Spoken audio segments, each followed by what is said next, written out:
दूसरा उन्होंने कहा कि तीसरी लहर के लिए अभी से तैयार तो न्योता दे रही है सरकार, ये आरोप लगा रहे हैं धनुपे जी।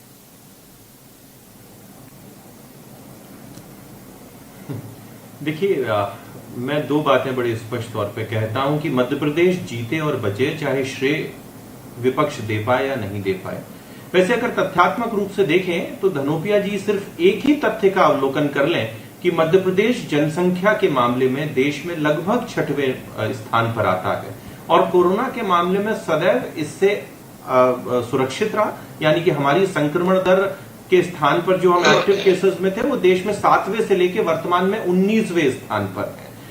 एक बात। दूसरी बात, जिस सरकार की जन कल्याणकारी योजनाओं की जो स्वीकृति है, जो उसकी प्रशंसा है, इनके स्वयं के सहयोगी शिवसेना ने अपने मुखपत्र पे की हो, तो लगता है कि मुझे खुले दिल से कांग्रेसियों को भी समर्थन करना चाहिए।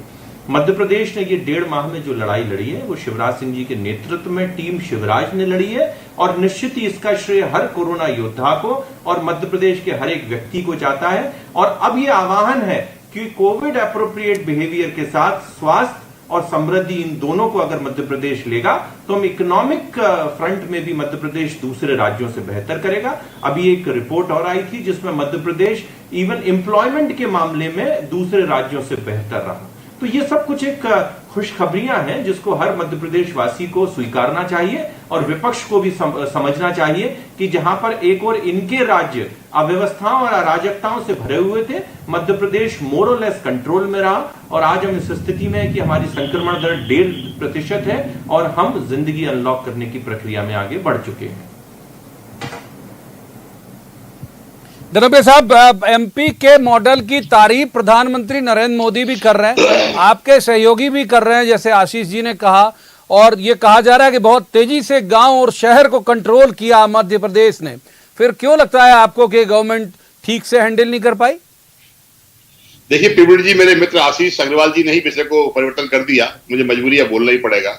क्या हुआ है मध्य प्रदेश के अंदर? लाखों लोगों की जानें गई हैं, हजारों के भी रिकॉर्ड नहीं है, सैकड़ों की संख्या की बात कर रहे हैं क्योंकि मुआवजा न देना पड़े। लोग मर गए, ऑक्सीजन नहीं मिली, लोगों को दवाएं नहीं मिली, इंजेक्शन नहीं मिली। आज ब्लैक फंगस की बीमारी को देखिए आप क्या हालत हो रही है। लोग त्राई मची हुई है, रोज 200-400 लोगों का ऑपरेशन हो पा रहे हैं और हजार की संख्या में मरीज बढ़ रहे हैं। इसी सारी बातें करते हैं। जैसे इन्होंने कहा कि रोजगार के मामले में हमारा 1.4 आ गया और दूसरे नंबर पे फर्जी आंकड़े। 55 लाख तो युवा आज की तारीख बेरोजगार है मध्य प्रदेश में, जो 10% है। कहां से इस बात की स्थिति आ गई सामने? इसलिए मैं कहना चाहता हूं कि मध्य प्रदेश के मुख्यमंत्री जी ने जो किया है इसमें कोई दो मत नहीं है, लेकिन उनके मंत्रिमंडल के सहयोगियों ने कोई काम नहीं किया। जिनको प्रभारी बनाया चलेगा उन्होंने कोई काम नहीं किया। लेकिन गवर्नमेंट ये क्लेम कर रही है, फिगर दे रही धनोपिया साहब के 75,000 के आसपास टेस्ट हो रहे हैं और उसके बाद अगर नेगेटिव तो ये तो मानेंगे कि हाँ ये कंट्रोल हुआ। नहीं पिलवेंट जी, उन्होंने कहा 75,000 टेस्ट करेंगे, हुआ नहीं है टेस्ट में। आप बताइए टेस्ट कहाँ हुए, किसके पास टेस्ट हुए? कोई टेस्ट के लिए आया आपके घर के आसपास? देखा कभी कोई कैंप लगाए हुए? ये सब कहानी है। भ्रष्टाचार तो नहीं कह सकता, लेकिन शिष्टाचार भी नहीं है।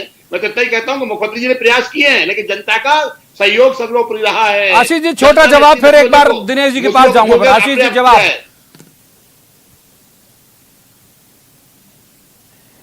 देखिए, धनोपिया जी की सहृदयता बढ़ती जा रही है। पहले तो वो कह रहे थे कि नहीं किया, अब वो कह रहे हैं किए तो हैं, तो हम तो इसी से संतुष्ट हैं। वैसे टेस्ट के विषय में मैं उनको बता दूं, बहुत विद्वान प्रवक्ता हैं, मेरे बड़े भाई हैं, बहुत आदर करता हूं।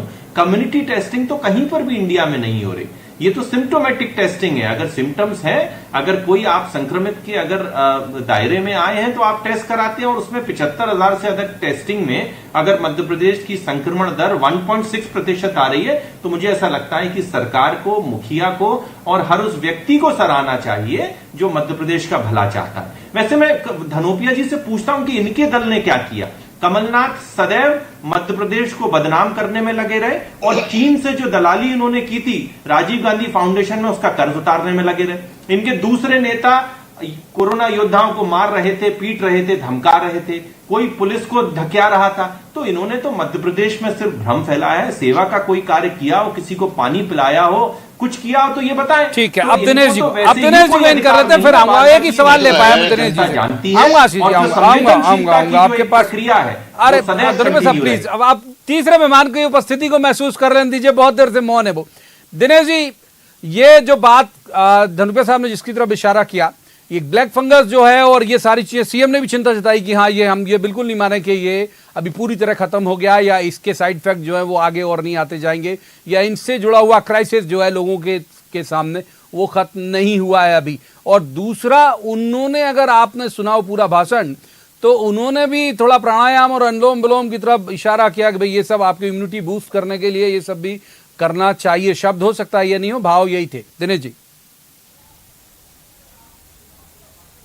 बिल्कुल, देखिए प्रवीण जी, ये जो कोरोना या उससे उत्पन्न जो दूसरे साइड इफेक्ट हैं या बीमारियां हैं, उस पर आपकी जो हर व्यक्ति का जो अपनी जो विल पावर है या उसका जो इम्यून सिस्टम है, उस पर बहुत सारी चीज़ें निर्भर करती हैं। इसलिए ये बात हमेशा आई है कि योगा और प्राणायाम से हो सकता है। लेकिन जो समस्या है वो समस्या ये है कि मेडिकल फैसिलिटी और दवाओं की उपलब्धता जो सबसे बड़ी चिंता का विषय है, क्योंकि बीमारी तो है, यदि आदमी को, किसी भी बीमार को यदि दवाओं के लिए भटकना पड़े तो शायद सबसे गंभीर स्थिति होती है। जैसे हमने रेमडेसिविर के मामले में देखा, अब ब्लैक फंगस के मामले में देख रहे हैं। क्योंकि कोई भी दवा जो आसानी से उपलब्ध हो जाए, जब डॉक्टरों को ये पता है कि इसका मार्केट में मिलने में कठिनाई है, तो अस्पतालों में उपलब्ध रहे, ऐसी व्यवस्था सरकार को करना चाहिए।